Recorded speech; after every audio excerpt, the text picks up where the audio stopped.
Hello everyone, Angry Shadow here. Today I'll be reviewing One Punch Man chapter 168, which actually just dropped earlier today actually. So first, one thing I want to mention is that last chapter, a lot of us were, and me included, thinking that Garo's serious punch actually did damage Saitama. It's a little unclear, but it doesn't seem like he actually has any blood around his mouth here in the next chapter, so I don't think it actually hurt him. So yeah, I just wanted to quickly say that. So with the start of this chapter, it seems like Saitama's just, punching Garo through some portals, nothing really happening. He's punched him in the dick one time. It actually seems like he is still pretty much just overwhelming Garo even as he gets stronger. They're just jumping around. I think it was Io, was it?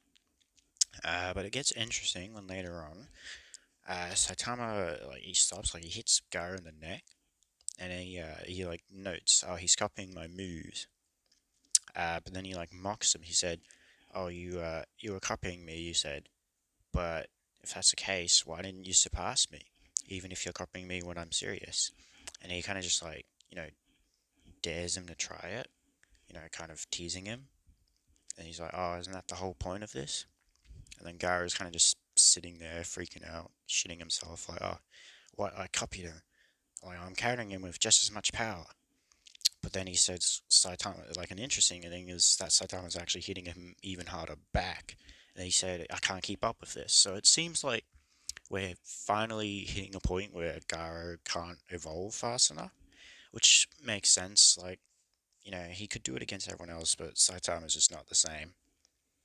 And then he says something interesting here, which is that he's getting left in the dust, which is the first implication of something that's going to happen later on. That and then we see like a graph where it shows, Garo on the bottom, Saitama above him. Then as Saitama keeps punching him, Saitama gets higher and higher on the graph, which then goes back to Garo saying at the rate of his growth, one of these punches is actually going to kill him, and that Saitama is actually growing in strength. Now, basically, what this means, as we see later, is that Saitama has been growing as the series went on, but no one could pick up on it because the only people who would notice it is like those on his strength. And at the moment, because Garo's sort of on his strength level, he's the only one who can notice that Saitama's growth is happening. But they're saying at the moment Saitama's growth is exponentially higher than normal, due to the anger he was feeling due to Garo punching Genos earlier. And then he said, even though he's on Saitama's level, he's slowly getting left behind further and further to the point where he won't even be able to sense it. So yeah, the fight keeps going. Saitama gets all his outfit off. He kind of just blocks him. And then a really cool panel happens. He just kind of just sneezes while there's a text here that says there was no longer anybody left to measure what level Saitama's strength had reached. So this is probably foreshadowing that God will be the only one on his level to actually see what's going on. And then the sneeze in like a really cool panel, which is of course Serious Sneeze. At first I thought, oh, that's cool. He blew up like maybe an Earth-sized part of Jupiter. But actually it seems like he, you know, blew up all of Jupiter.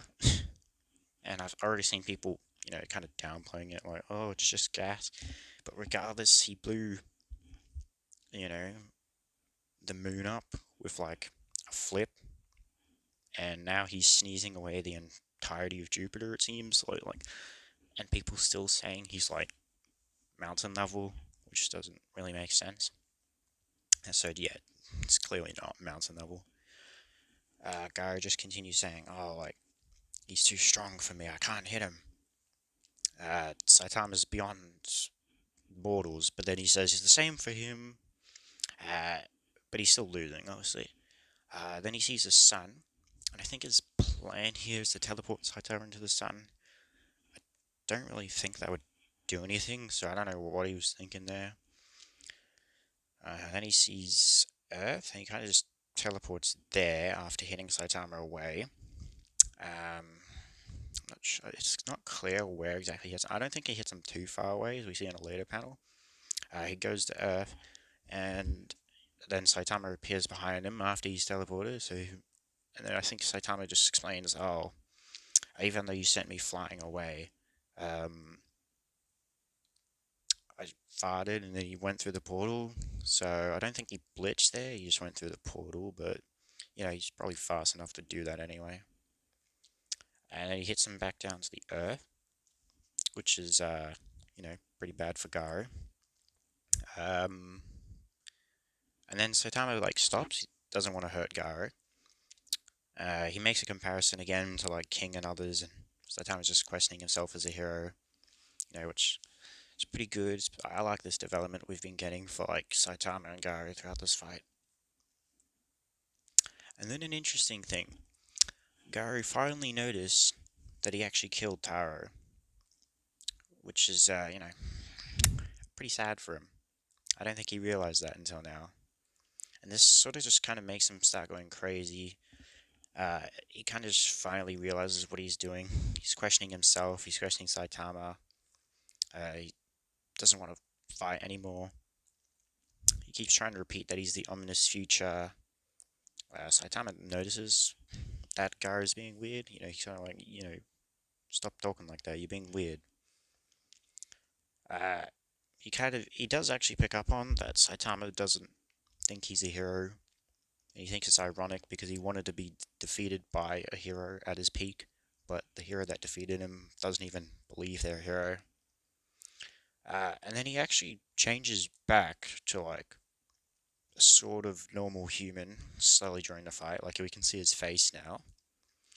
He actually kind of just notices that Saitama's clinging to Genos' heart. Well, we say it's his heart, but it's his core. And then he actually sort of swaps to the good side here and asks Saitama a favor. Now this bit's a bit weird. I think he's saying, "Oh, you should copy my techniques and surpass them even further." So he's basically, in a way, passing on his techniques to Saitama before, God gets to him.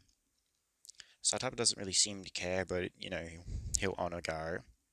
And then Garu starts doing his weird power stuff. Saitama copies him. God actually steps in here and he's, trying to take Garu's power, but as we see, it doesn't really work. Saitama already started copying them too early. And then I think Garu dies, or at least this version of Garu dies. And then as he dies, Saitama starts to learn while traveling back in time. Now what happens here is I think he'll have these powers, but he's traveled back in time, and then we later see him, rejoin with his past self. So I think he's forgotten his powers, and they're either locked away in his future memories, and he won't have them for a while, or his past self will just naturally have Garu's abilities. I know we'll see, because we do see Saitama try to copy Garu here when he punches the past Garu. And one interesting thing I want to say here is a lot of people say Saitama has complete axe resistance, but that doesn't really work because if he did, he'd be able to stop God sending him back in time, and then Saitama loses the memories, so, I don't think he has complete axe resistance. He has a good amount, but, not complete. And then it says here, which is probably going to be misunderstood, that the abnormally powered up punch on Jupiter went back in time and landed before it was thrown. It's called reversal of casuality, absolutely unavoidable. It took not one punch, but 0 to finish the battle. So what's happening here is basically Saitama's getting sent back in time and hitting Garu before they even started fighting. I think people will try and use this to say, oh, Saitama can travel back in time, but as I said before, God's the one sending him back in time, so it's kind of just an after effect of God sending him back in time. And I do actually think it's interesting that Saitama, while he's not completely resistant, he can notice that he's being sent back in time. A lot of people usually do get tripped up by it. So then he actually hits Garu in front of everyone. So I think we might actually get to the point where everyone's aware of Saitama's power, and then later on, Garu now gets his power taken from God. So, rip him. And then we see the past Saitama, he flies into the future Saitama, they combine. And then here we see him sort of confused in a funny moment. He realizes he's holding Genesis Core and all that. But then I think he's lost his memories here, which is what I said earlier. So we'll see where that goes. And then it just ends with, Saitama seeing Genos, and that was the end of the chapter. So yeah, it's a bit weird. But I do think one interesting thing to note is a lot of people thought Saitama was already at his peak from the beginning. He's already like an infinite gag character, which is not the case because, as I said, he was exponent growing. He was getting stronger during this fight. He can't do that if he's already at infinite gag. This fight clearly leveled him up to the point where he's probably going to be at when he fights God, even if he might not be able to use that power. So it just shows he does have room to grow. And I think there was actually an interview where Murata said the Saitama from tomorrow can one punch the previous Saitama. So, Murata's pretty much just admitting here that Saitama can grow. He does have potential. It is infinite potential, but he's not at his limit. He can get stronger. So yeah, it's a pretty good chapter, everyone. Hope you liked it. Hope you like this review, and yeah, make sure to like and subscribe. Thank you.